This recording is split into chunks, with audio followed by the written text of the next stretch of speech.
Catch up on all the live shows right here on africatechradio.com. Welcome to Cruise Control with me, Day Daniel, on Africa Tech Radio.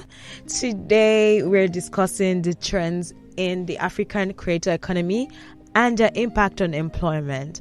We also have Sheyi William Ogumbi, the head of product seller, and Uche Iwoma, a social media marketer, to discuss the trends shaping the creator economy and their profound effect on the employment landscape. Hi Sheyi, hi Uche. Hello Olamide. Hi. Hi Olamide. Good morning everyone. Yes, welcome and thank you for joining us today. Thanks for having us as well. Thanks for having us. No problem. So we move forward fast. I just wanted us to have like a bit of a conversation really about first the major trends that are driving growth in the creator economy in Africa and how they contribute to job creation. Shay, please. Okay, I will speak from the Nigerian context and then go larger into Africa. We know the reality of things in Nigeria today. Most people, because of the situation of the economy, aren't just satisfied with having one job. Everyone has some sort of side hustle as well. So that has contributed immensely into the growth of what we call the creator economy.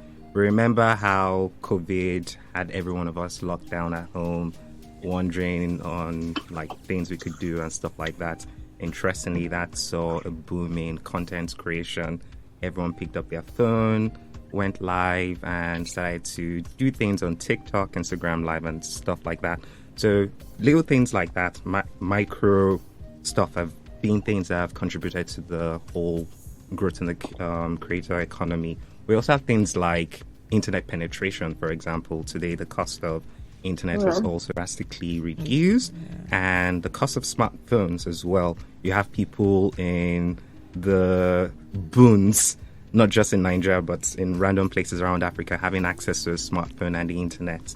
Things like this have been drivers into the growth in the creator economy. Thank you. Uche? Yeah, I definitely agree with Sheyi on that. Like, digital connectivity for sure is one, content creation, and we cannot not understand, or rather say that the youth demographics is definitely a major trend that is driving the growth for creator economy in Africa, because of course there are more younger people, and younger people are definitely on social media and different platforms, and has also like encouraged like I think collaboration and networking. So like it's really interesting. Before we came onto this call, like Sheyi and I realized we're mutuals, and that's just how it keeps, growing and growing, like, because collaborations and networking, and definitely content creation, because at the heart of it all is content creation. Content creation is no longer like what it used to be before, just maybe a movie and all. It's diverse now, daily vlogs, short form videos, long form videos, text form, like it's endless when it comes to content creations. And I think these are the things that have helped drive the growth of creator economy in Africa. Yes. Sheyi mentioned something about COVID and everybody trying to find their feet and everything like that.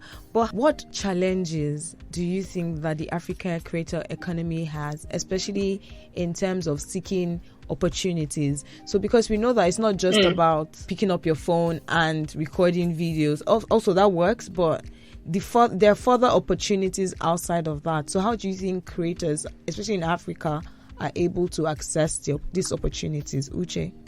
Definitely one has to be, there's still a monetization barrier. So in terms of many Africans are facing difficulties in monetizing their content due to challenges like online payment systems, limited access to advertising policies, and then just this whole complex international financial transactions. So we know that platforms like PayPal and Stripe don't always work in Middle East and West African countries. And also these are kind of like challenges. However, I know platforms like Seller has made it easy for like creatives to sell their products on the international space. Regardless, some people still struggle with it. And I still think there's a limited access to technology. In many parts of the world, or rather in Africa, it's not everybody. I think us on this side, I can speak for myself, maybe in Lagos or metropolitan cities, we don't understand the value of internet we have. There are still other regions that don't have full access to technology, electricity and essential technologies to access opportunities and all. And then also, I think intellectual property, that has been a major challenge.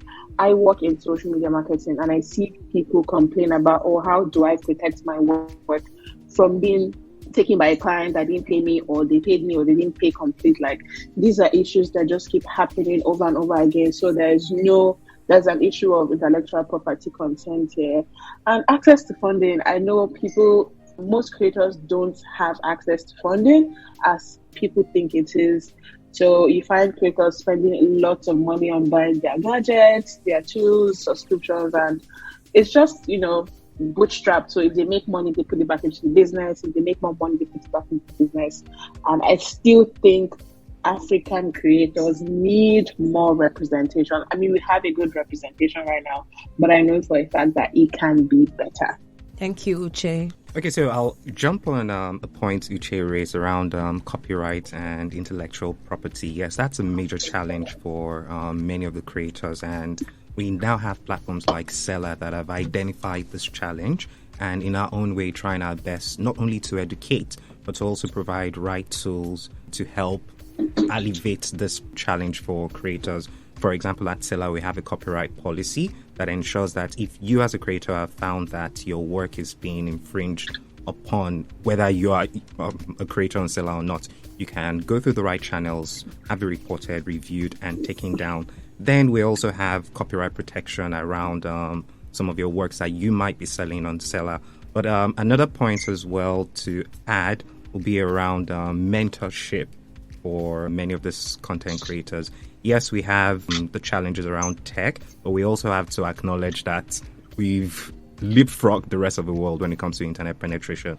I remember in the past I was in some town in Nasarawa that barely had electricity or anyone speaking English. They had found their own way of sorting out charging their phone. There was basically a guy in the kiosk with a bank of sockets. It was interesting. And all of them had smartphones. You would find them sharing MP3 songs like the way we used to when we were younger, but via Bluetooth. Yeah, you'd find them sharing stuff like that. So you'd interestingly be able to know that these people, to a certain extent, they are connected to the rest of the world. But unfortunately, they are not exposed, or there is no proper channel for mentorship and stuff like that. I interestingly came across a number of creators on Selar that have been creating video and other sort of content around educating people on how to make money, affiliate marketing, video editing and stuff like that in local content.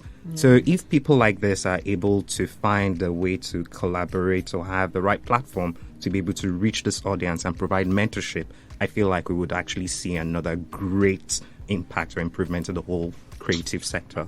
Thank you, Sheyi. So this brings me to... I was actually going to ask a question from what he said in terms of intellectual property. Do you actually want to shed some light on what the right channels are? Because it's something people always put out. Yes, what are the actual channels? It's easy to say, oh, just follow the right process. But then if we understand that most creatives don't actually know the right channel, it would be really great to have that out there for others listening. So, I would come from a place of privilege and first of all advise that when you first of all are creating your stuff, and even before you create, speak to a lawyer, explore your options with respect to copyright and intellectual property, know what you're covered, or how far or how much you're covered with respect to the law, and then go ahead, create your content. While also creating your content, continue to carry these people along. Then when it comes to distribution as well, continue to carry your lawyers along. We have platforms today where you're able to hire lawyers that are specialized in intellectual property. I'm not going to plug anyone for free, but yes, you can speak to this sort of people. But once again, like I said, platforms like Selar, we in our own way ensure that intellectual property rights of creators are definitely covered. So like I said, if you find out that for any reason your stuff has been plagiarized, all you need to do is reach out to our support. We actually even have a dedicated email for this, copyrights@selar.co, stating categorically the merchants. You can also provide a link of your stuff that's been plagiarized, and once again we would follow due process in ensuring that it's reviewed and taken down. Then, like I said, if you are a creator on Selar, you putting your stuff on Selar gives you some level of confidence in ensuring that your intellectual right is protected. So, for example, if you have a video content, a course, we have little things that ensure that, yes, people will always find ways to beat the system, like downloading the video or so, but we have high encryption systems in place that make it difficult for people to download videos. If they say, oh, they want to be smart and they would use a phone to record from a screen. We also have things like little watermarks on the video. The watermark actually shows the email of the person accessing the content. So at any point in time, if you find that your stuff has been distributed unjustly, you can always trace it from the source and go on to next steps, reporting or whatever. Thank you, Shay.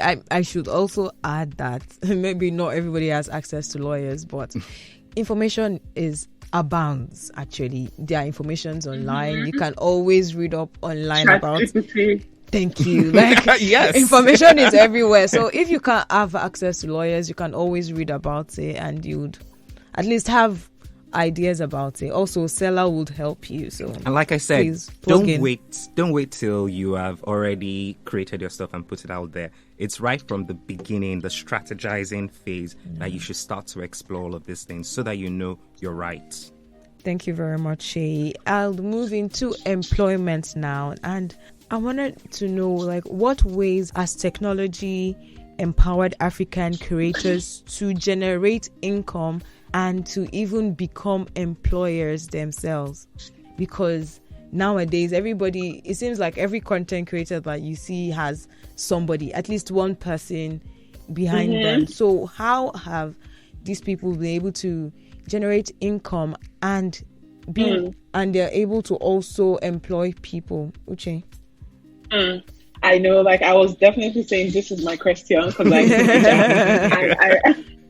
I was also going to throw it to you.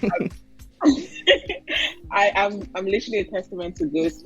Technology has really helped us. Me, I can speak for myself. It has given me access to global markets. Never in my life did I think that a business all the way far up in New York will come find me down in Lagos for my marketing services. I was like, oh, thank you, internet. In terms of, I think you said something about every creator has someone. And that's the beautiful thing about the creator economy. Everybody is this, hamster wheel of, it just keeps going. Oh, I need you for something. Oh, you need her for something. Oh, she needs him for something. It just keeps going and going, coming back, going back. It keeps going. Literally, I was having a conversation with my friend yesterday of oh, this is how to present your content creation gig to a certain client. And I'm like, oh, if you need a model, come and hire me. I can help you guys create the content. I'm putting it all to something, and then there's still an opportunity for me to come explore myself. So it has definitely given access to global markets, e-commerce opportunities, digital content creation. It's just endless. Monetization through platforms. The YouTubers, if you see our Nigerian YouTubers, they're literally living large. I'm literally jealous of every single YouTuber that has grown from Nigeria. Remote collaborations and networking. I am all for remote working.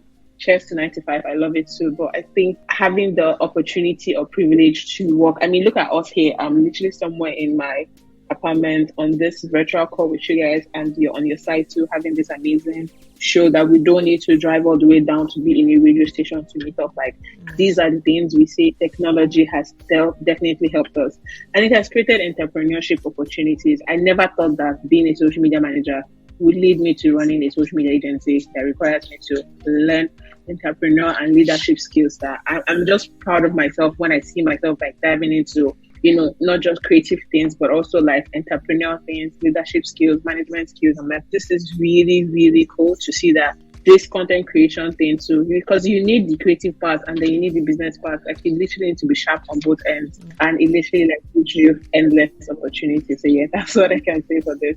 Shay, in what way do you think that creators that have turned to employers are able to shape the economy?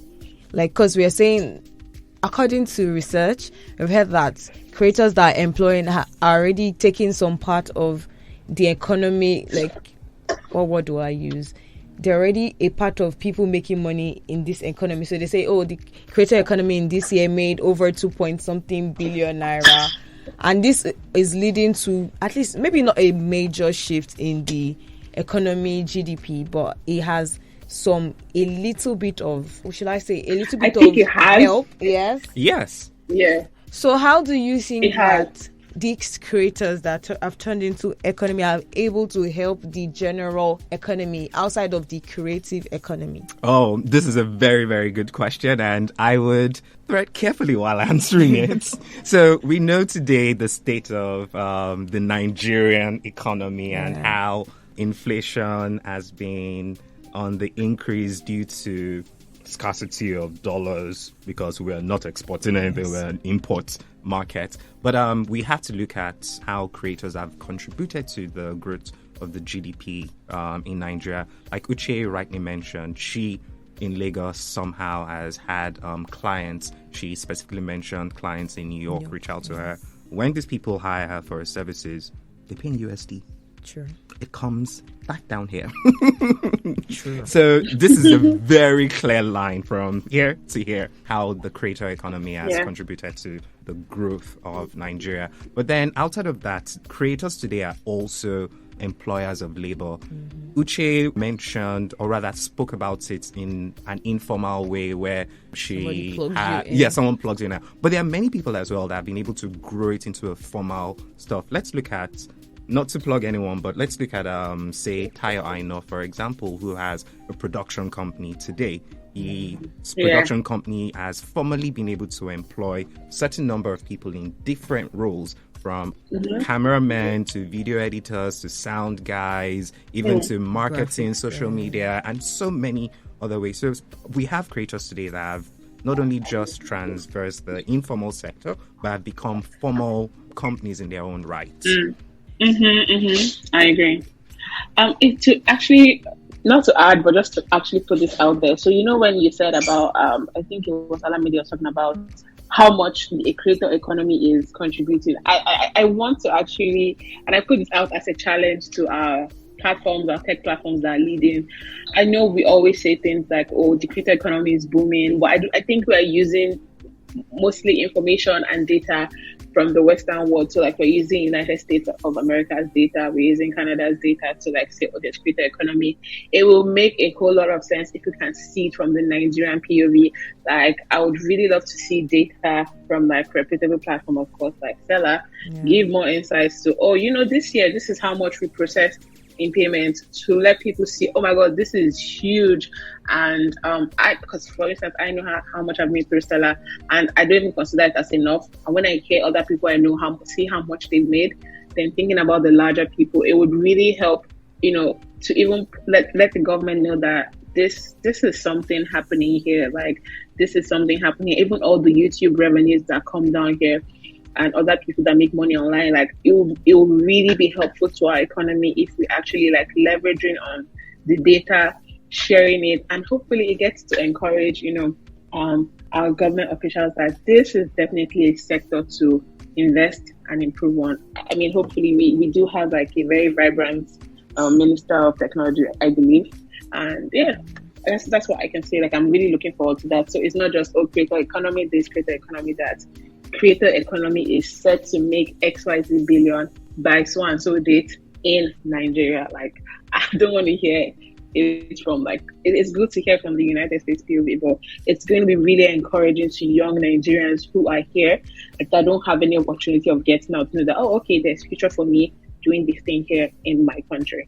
Thanks for mentioning that, Uche. So I should also add that we at Seller, we as an industry leader in the creator economy in Africa, we ensure that we sit on a lot of data and warehouse a lot of information, and we ensure that we share as much as we can. So, for example, earlier in the year, we released the Africa Creator Economy Report as available for download. You can get loads of insight around that. But then every year, we do something we call Seller Wrapped, where we share as much information as we can, like we process the data and we share as much information as we can so that we can provide insight into what is happening in the creative economy space, not just in Nigeria, but in Africa. We share things like how much we've paid creators.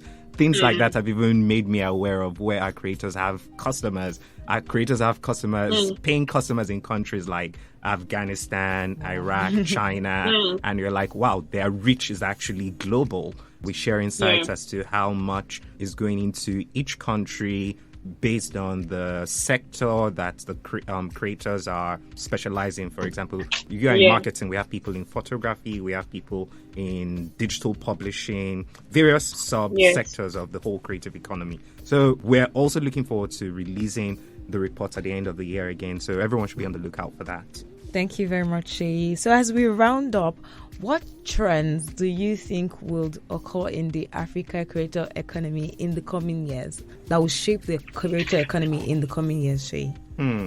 So I would look from global perspective and look at global trends. For example, we have a boom in AI technology. It's making everyone much more empowered. So I, for example, who is a product manager, can decide that, I want to become a copywriter.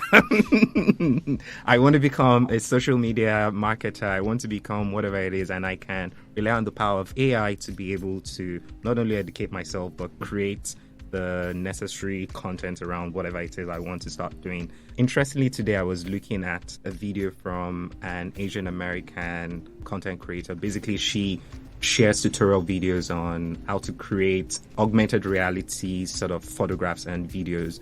Using your phone, you can leverage on the power of AI to create drone shots or drone-looking shots just from your phone. So I also see African creators also tapping into the boom in AI, virtual reality, augmented reality, and stuff like that. Uche, please. Definitely increase digital inclusion, like she just said. I hope and I want to believe government support and more friendly policies. I also think rise of niche and local content. People are really loving relatable, raw, real local content, and definitely more collaboration. Collaboration is just going to keep collaborating. So yeah, collaboration is key. Yes, thank you very much, Uche. Thank you very much, Shay, for joining us today to discuss trends in the African creator economy and how it's affecting employment. And thank you, everybody, for joining us today. Thank you so much for having. Thank you, everyone. Thank you. You can catch up with us on africatechradio.com, and you can follow us on all social media platforms at Africa Tech Radio. Keep listening. The conversation never stops. Thanks for listening, and don't forget to catch up on all the live shows right here on africatechradio.com.